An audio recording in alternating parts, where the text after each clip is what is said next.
Good morning, everyone. It's Tony Noonan speaking. I'm just reporting on Infantry and his progress since his terrific first up run at Ascot. As I've explained before, it's not the easiest task getting information or a level of communication that we expect and receive here in Australia as far as horses' progress and things like that. The POMs tend to work a little bit slower, like a lot slower, and tend to hold their cards close to their chest, which I've reminded Andrew that he has to change that way because we're paying his wages. So, but the upside at the moment is that the horse received a little knock to a fetlock joint, which is like our ankle joint, in that run at Ascot, and the joint became a little bit inflamed. So they had to treat that, and he's just had a couple of easy days from that event. Horse is sound, so there's no concern long term.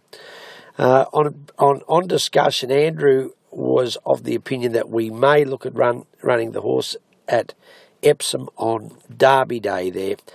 I was a little bit reluctant about that, not that I should be acting as in cross-examination when trainers know best, but I do know from experience that Epsom's a very difficult track, and I was a little bit concerned that this horse coming off a small injury, albeit this track is a very testing, unusual sort of track, and him at his fourth race start, I wasn't confident that he'd be best placed there.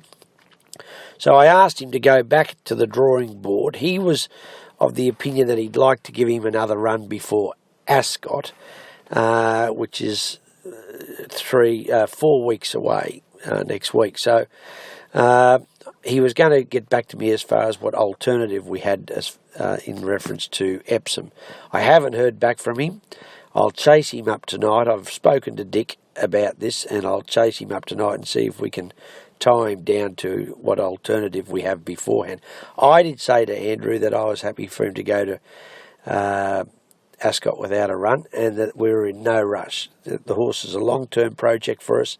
This part of the process is to get him a little bit more seasoned, have a bit more experience under his belt before he arrives back into Australia, with a rating that makes us competitive. Now, his rating lifted from 80 to 98, which puts him well into the handicaps down in the weights over there. So we achieved that in our first run, and we want to build on that going forward. But once I have some more information, I'll get back to Dick and we'll pass it on. Thanks, everyone.